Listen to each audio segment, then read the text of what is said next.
নমস্কার বন্ধুরা, our family nest আমার আরেকটি ভিডিওতে তোমাদের সবাইকে স্বাগত। আশা করি তোমরা সবাই ভালো আছো, সুস্থ আছো। প্রত্যেক দিনের মতো আজও আমি তোমাদের সঙ্গে একটা ভিডিও নিয়ে চলে এসেছি।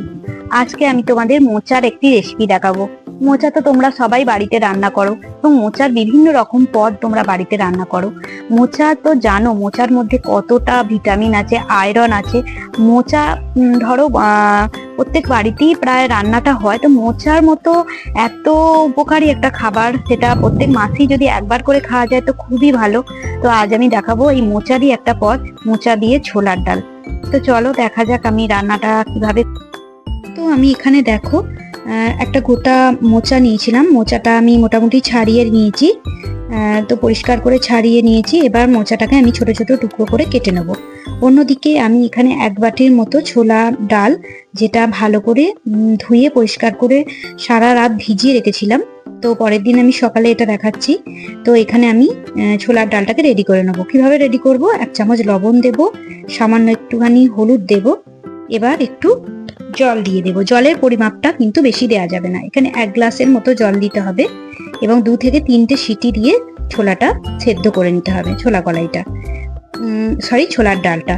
তো ছোলার ডালটা কিন্তু সেদ্ধ করে একদম গলিয়ে দিলে চলবে না, হালকা একটুখানি যেন এরকম থাকে। বেশি গলে গেলে কিন্তু ছোলা দিয়ে যে মোচাটা খেতে ভালো লাগবে না। তো দেখো আমি এইভাবে সেদ্ধ করেছি, বেশি কিন্তু সেদ্ধ করা চলবে না। আর অন্যদিকে জলটাও কিন্তু বেশি থাকা চলবে না। এদিকে দেখো আমি মোচাটা কেটে যে ধুয়ে ভিজিয়ে রেখেছিলাম, নুন হলুদ দিয়ে সারা রাত আমি ভিজিয়ে রেখেছিলাম এটা পরের দিন সকালে রাঁধবো বলে। এবং এখানে একটা জিনিস দেখাচ্ছি, দেখো একটা লেবু টুকরো আমি এর মধ্যে ফেলে রেখেছিলাম। লেবুটা কিন্তু এইভাবে টুকরো করে ফেলে রেখেছিলাম যাতে কোনোভাবেই মোচাটা কালো না হয়ে যায়। দেখো মোচাটা কিন্তু আমার একটুও কালো হয়নি। সারা রাত এইভাবে নুন হলুদ দিয়ে আমি মোচাটা ভিজিয়ে রেখে দিয়েছিলাম, পরের দিন সকালবেলা যাতে সময় থাকে না, ওই জন্য আমি মোচাটা এইভাবে কেটে রেখেছি। এবার মোচাটা ভালো করে আমি 3 থেকে 4টে সিটি দিয়ে ভালো করে সেদ্ধ করে নিয়েছি এবং জল ঝরিয়ে নিয়েছি। দেখো জলটা কিন্তু পুরোটা ফেলবো না, একটু জল আমি কিন্তু ব্যবহার করব, কারণ জলের মধ্যেই তো মোচার আয়রনের ইয়েটা বেশি থাকে। দেখো এখানে মোচাটা আমি ভালো করে হাতে করে চটকে নিয়েছি। মোচাটা কিন্তু ভালো করে পরিষ্কার করে চটকে নিতে হবে। অন্যদিকে রান্নাটা আমি একদম সর্ষের তেলে করবো এবং কড়াইয়ে সর্ষের তেল গরম করে এখানে আমি ফোড়ন দিলাম। এখানে তেজপাতা, শুকনো লঙ্কা, সাদা জিরে আর কিছু গরম মশলা ফোড়ন দিয়েছি। সামান্য একটুখানি আমি হিং এখানে ব্যবহার করব, কারণ ছোলার ডাল ব্যবহার করা হচ্ছে। ছোলার ডালের সাথে হিংটা কিন্তু খুব ভালো যায়, এই হিঙের যে ফ্লেভারটা ছোলার ডালের সাথে খুব ভালো লাগে, তাই আমি এখানে একটু হিং ব্যবহার করছি। তো খুব মিষ্টি যখন একটা গন্ধ আসবে তখন আমি এখানে টমেটো কুচো দিয়ে দিলাম। এবার ভালো করে নাড়াচাড়া করে নেব। গ্যাসের আঁচ কিন্তু একদম কমিয়ে রাখতে হবে। ফোড়নটা আমার একদম রেডি হয়ে গেছে। এখন আমি এখানে দিয়ে দিচ্ছি 1 চামচ আদা বাটা। আদা লঙ্কা বাটা এমনিতেই আমি রেডি করেই রেখে দিই ফ্রিজের মধ্যে। এখানে দিয়েছি 1 চামচের মতো জিরে গুঁড়ো আর হলুদ গুঁড়ো। এবার মশলাটা খুব ভালো করে তেলের মধ্যে কষিয়ে নেব। সামান্য একটু জল দিচ্ছি যাতে পুড়ে না যায়, অল্প একটু জল দিয়ে মশলাটা আমি ভালো করে কষিয়ে নিচ্ছি।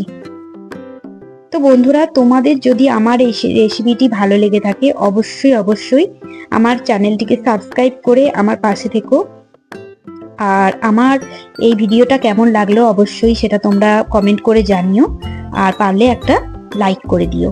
এবার এখানে আমি মোচাটা প্রথমে দিয়ে দিচ্ছি কড়াইয়ের মধ্যে এবং ভালো করে মোচাটা আগে কষিয়ে নেব। মশলা দিয়ে মোচাটাকে প্রথমে আমি ভালো করে কষিয়ে নিয়ে তারপরে ছোলার ডালটা এতে দিয়ে দেব।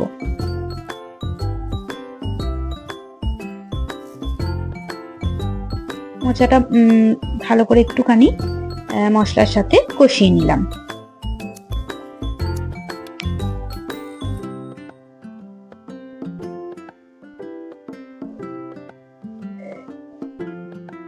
দেখো 2-1 বার ঢাকা দিয়ে দিয়ে মশলা দিয়ে আমি মোচাটাকে কষিয়ে নিয়েছি।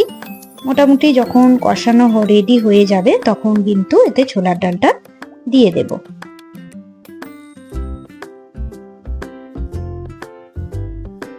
এবার একটা ঢাকা দিয়ে দিচ্ছি। 1 থেকে 2 মিনিটের জন্য ঢাকা দিয়ে এইভাবে কষাতে দেবো। কিছুক্ষণ পর ঢাকাটা খুলে এটাতে আমি দিয়ে দিলাম ছোলার ডাল, যেটা সেদ্ধ করে রেখেছিলাম সেই ছোলার ডালটা এখন আমি দিয়ে দিচ্ছি। আরো কিছুক্ষণ কষিয়ে নিতে হবে। ছোলার ডাল দিয়ে মোচা খেতে কিন্তু খুবই ভালো লাগে। আমার ভিডিওতে মুগের ডাল দিয়ে মোচা রেসিপি আমি আগে বানিয়েছি, সেই ভিডিওটা আমার চ্যানেলে আছে, তো পারলে সেটা একবার দেখে নিও বন্ধুরা। তো এটা আমি রাঁধছি ছোলার ডাল দিয়ে, আর ওইটা অন্য একটা যে ভিডিও আমি দিয়েছি সেটা কিন্তু মুগ ডাল দিয়ে মোচার রেসিপি, তো সেটা একবার পারলে তোমরা দেখে নিতে পারো। এবার আমি স্বাদ মতো লবণ দিয়ে দেব সামান্য একটুখানি চিনি। স্বাদের ব্যালেন্সটা যাতে বজায় থাকে তার জন্য একটু মিষ্টি অবশ্যই দিতে হবে, আর এমনিতেই নিরামিষ রান্না তো একটু চিনি দিলে কিন্তু খুবই ভালো লাগে। আরো একটুখানি কষিয়ে নিচ্ছি।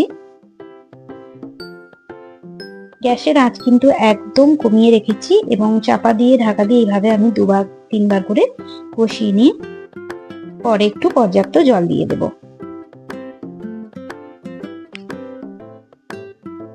যে মোচাটা সেদ্ধ করে যেটুকু জল বেঁচেছিল তার মধ্যে সামান্য একটুখানি ব্যবহার আমি করলাম এখানে। যদিও রংটা হয়তো একটু কালো টাইপের হয়ে যেতে পারে, কিন্তু এটা একটু ব্যবহার করা অবশ্যই উচিত, কারণ এর মধ্যেই সেদ্ধ জলটার মধ্যেই কিন্তু মোচা যে আয়রনের যে ইয়েটা আছে সেটা কিন্তু থাকে। তো ভালো করে ফুটিয়ে সেদ্ধ করে নিয়েছি এবং একটু ভালো করে যখন কষানো হয়ে গেছে তখন এখন আমি এখানে উপর থেকে ঘি ছড়িয়ে দিচ্ছি। দেশি ঘি, বাড়ির তৈরি দেশি ঘি এটা আমার, তো উপর থেকে ভালো করে ছড়িয়ে দিয়ে আরো একবার নাড়াচাড়া করে চাপা দিয়ে স্ট্যান্ডিং মোডে রেখে দেব। তো তোমাদের কেমন লাগলো আমার এই রেসিপিটা অবশ্যই জানিও, এবং আমার সঙ্গে ধৈর্য ধরে এতক্ষণ ধরে এই ভিডিওটা দেখার জন্য তোমাদের অনেক অনেক অনেক ধন্যবাদ। আজ তাহলে এই পর্যন্ত, দেখা হচ্ছে অন্য কোনো ভিডিওতে অন্য কোনো রেসিপি নিয়ে। ততক্ষণ পর্যন্ত সবাই ভালো থেকো, সুস্থ থেকো। ধন্যবাদ।